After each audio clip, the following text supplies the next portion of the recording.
Hello everyone. एक बार फिर से स्वागत है आपका। और एसएससी ने यहाँ सारे जज्बातों को बदल कर रख दिया। और यहाँ पे क्या नया है एसएससी में वो देखेंगे। तो एसएससी सीजीएल का नोटिफिकेशन तो आया हुआ है, ठीक है। और सभी को आशा था कि आएगा, 10 तारीख को आना था, 17 तारीख को आया है। तो एसएससी ने नोटिफिकेशन निकाल दिया है। तो यहाँ पे थोड़ा सा डेट देखते हैं, उसके बाद क्या बदला है वो देखेंगे। डेट तो अभी तक सबको पता चल ही गया होगा। तो देखिए, सबसे पहले जो डेट है फिल करने का वो 17 तारीख से लेके 8 तारीख तक, लगभग आपके पास 20 दिन के आसपास टाइम है। 17 तारीख से स्टार्ट हो रहा और 8 तारीख को ख़त्म। और बाकी आप पेमेंट वगैरह का देख लीजिएगा, ठीक है। और यहाँ पे आपका जो टेंटेटिव डेट टियर 1 का है वो दिसंबर 2022 में होगा। वो दिसंबर 2022 में, तो मान के चलिए आपके पास इधर का 15 दिन भी नहीं, 10 दिन, और उधर अक्टूबर में 30 दिन और उधर 30 दिन, कुल मिला के 70 से 75 दिन। मैं 1 दिसंबर को ही बेस मानता हूँ, तो फिर भी आपके पास 75 दिन के आसपास है, ठीक है। 2.5 महीने के आसपास है। इस महीने का 10 दिन बचा हुआ है और अगला महीना 30, अगला महीना 30, तो हार्डली 75 से 80 दिन आपके पास हैं। तो 2.5 महीने के आसपास आपके पास समय है।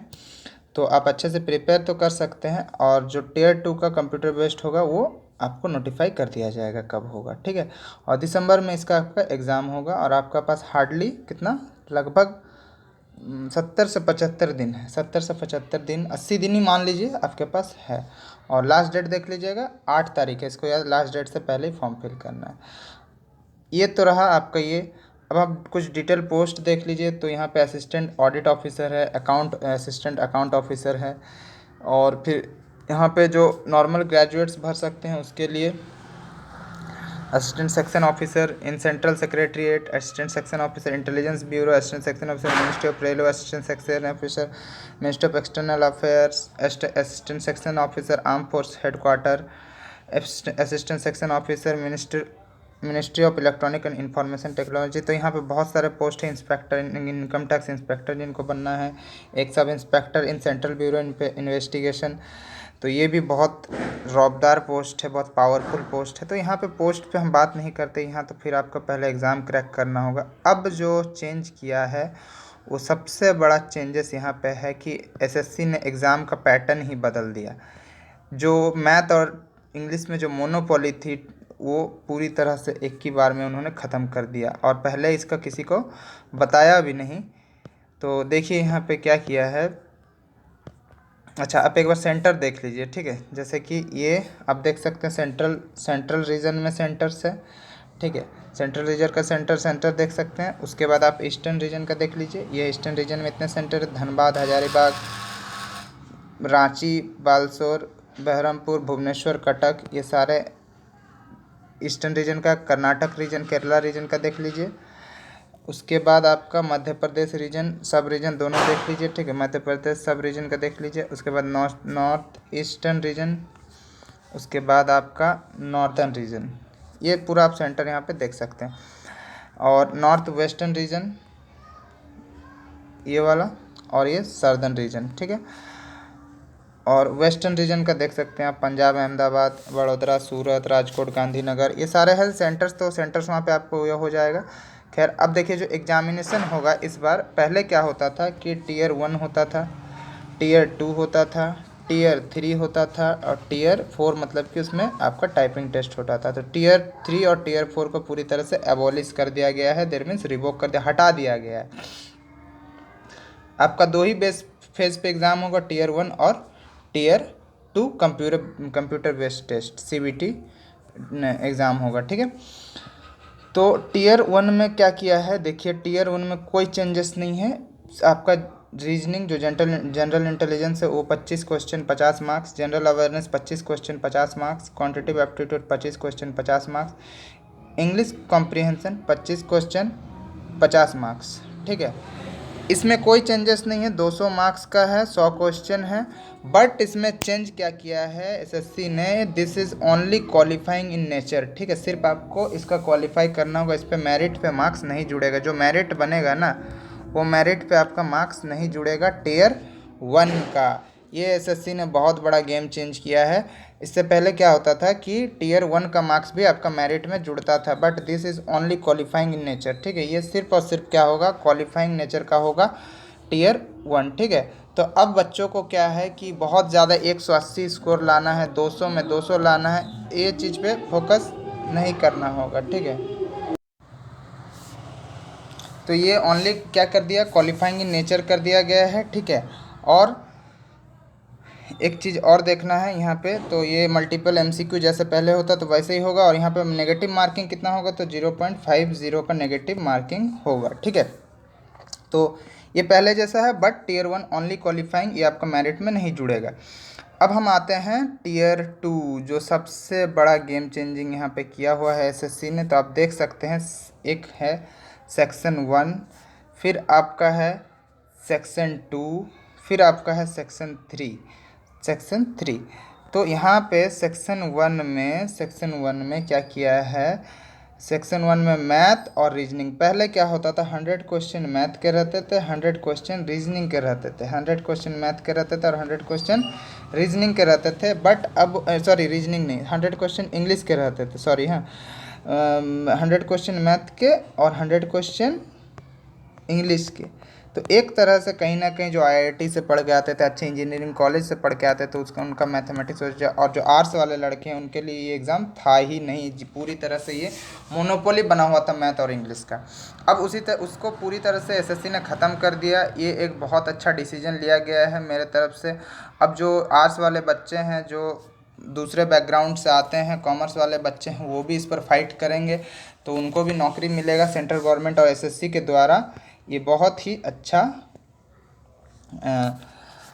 चेंज है, इसके लिए बहुत अच्छा किया। तो देखिए यहाँ पे जो सेक्शन 1 है, इसमें मॉड्यूल 1 में क्या है, मैथ और रीजनिंग। इसका मतलब अब रीजनिंग आपका मेंस में भी पूछा जाएगा। अब रीजनिंग आपका मेंस में पूछा जाएगा। 30 क्वेश्चन मैथ के, 30 क्वेश्चन रीजनिंग के, कुल मिला के 60 क्वेश्चन, और एक क्वेश्चन आपका रहेगा 3 मार्क्स का।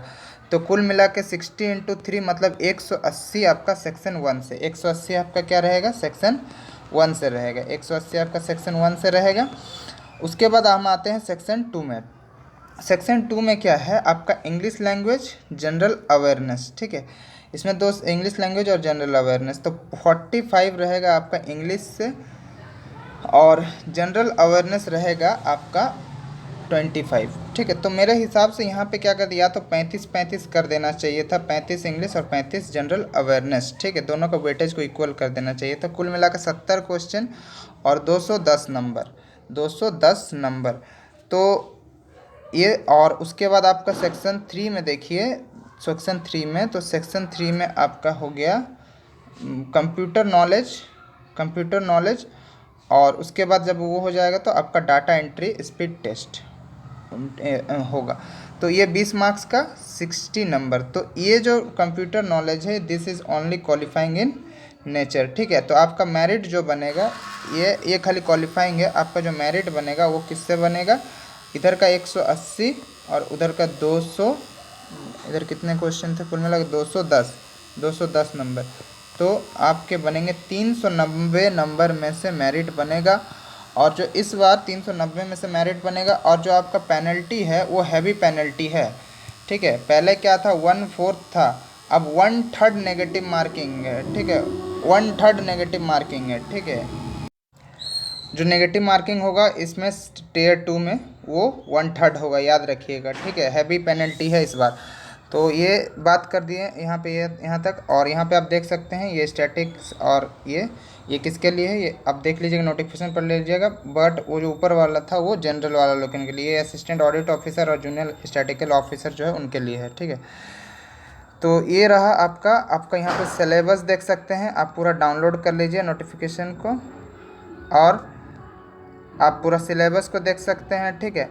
याद रहे, यहाँ पे जो पैटर्न है उसको पूरी तरह से चेंज कर दिया है, पैटर्न पूरी तरह से चेंज कर दिया। जीएस आ गया, पहले जीएस नहीं था, रीजनिंग को हल्का में लेता था, अब रीजनिंग को कोई हल्का में लेगा नहीं।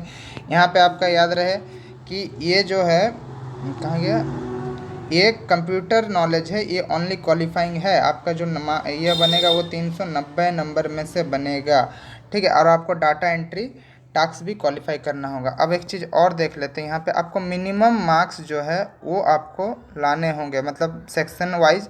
यहाँ पे टाइमिंग का हमने बात नहीं किया, टाइमिंग देख लेते हैं कि कितना समय दिया गया है आपका सेक्शन में। तो देखिए यहाँ पे 2 घंटा 15 मिनट, मतलब कि हर एक सेक्शन को, इस सेक्शन जो सेक्शन 1 है, इस वाले सेक्शन में आपको 1 घंटा मिलेगा। फिर सेक्शन 2 में आपको 1 घंटा मिलेगा और सेक्शन 3 में आपको 15 मिनट मिलेगा। तो कुल मिला के मेंस का जो टाइमिंग है वो 2 घंटा और 15 मिनट का टाइमिंग आपको दिया जाएगा। 2 घंटा 15 मिनट, इसमें से कंप्यूटर आपका क्वालिफाइंग है। कंप्यूटर आपका क्या है? क्वालिफाइंग है, याद रहेगा। अब यहाँ पे आपको मिनिमम मार्क्स सिक्योर करने होंगे हर एक सेक्शन से। जो मिनिमम मार्क्स इन्होंने रखा है, देखिए जो मिनिमम मार्क्स रखा है यूआर के लिए वो 30%। देयर मीन्स आपका 100, सेक्शन 1 में 180 है तो 180 का 30% हो जाएगा, 54 मार्क्स आपको मिनिमम क्वालिफाइंग करने होंगे। 210 में आपको मिनिमम 210 का अगर 30% निकालते हैं तो 63 मार्क्स मिनिमम क्वालिफाई करने होंगे, मिनिमम मार्क्स, ठीक है। ये 30%, ओबीसी ईडब्ल्यूएस के लिए 25 और अदर कैटेगरीज के लिए 20% मार्क्स आपको ये हर एक सेक्शन में आपको क्वालिफाई करना होगा, ठीक है। याद रहे ये चीज़, ये सेक्शनल कट ऑफ नहीं है, हर एक सेक्शन से आपको मिनिमम मार्क्स क्वालिफाई करने होंगे और मिनिमम मार्क्स उन्होंने दे दिया।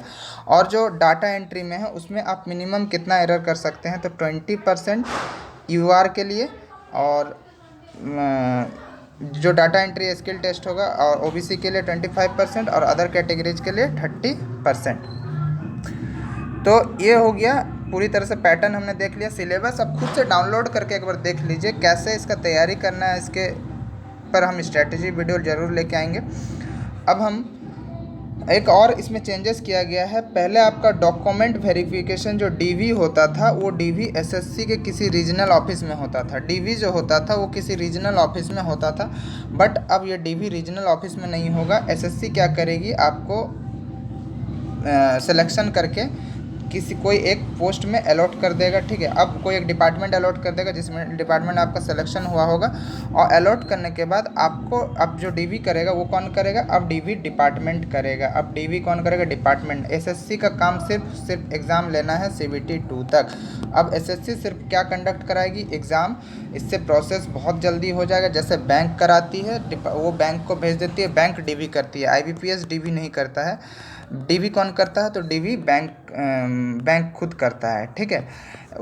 उसी तरह एसएससी ने क्या किया है कि वो खुद पहले डीवी करती थी हर एक रीजनल ऑफिस में, फिर वहाँ पे आपको जाके पोस्ट प्रेफरेंस देना पड़ता था। अब क्या है, पोस्ट प्रेफरेंस आपको एसएससी के साइट में ही अवेलेबल हो जाएगा। पोस्ट प्रेफरेंस आपको एसएससी के साइट में ही अवेलेबल हो जाएगा, और पोस्ट प्रेफरेंस अवेलेबल हो जाएगा। वहाँ पे आप पोस्ट प्रेफरेंस भरेंगे, उस हिसाब से, जिस हिसाब से आपका मार्क्स आएगा उस हिसाब से आपको पोस्ट अलॉट कर दिया जाएगा, डिपार्टमेंट अलॉट कर दिया जाएगा। उसके बाद डिपार्टमेंट आपका डीवी करेगा, डॉक्यूमेंट वेरिफिकेशन। ये एक बहुत अच्छा काम किया, जिससे प्रोसेस क्या होगा, बहुत फास्ट होगा, बहुत फास्ट होगा। तो तैयारी में लग जाइए, अभी है समय, आराम से आप तैयारी कर सकते हैं। चेंज हुआ है, बहुत अच्छा किया है। Thank you for watching this video.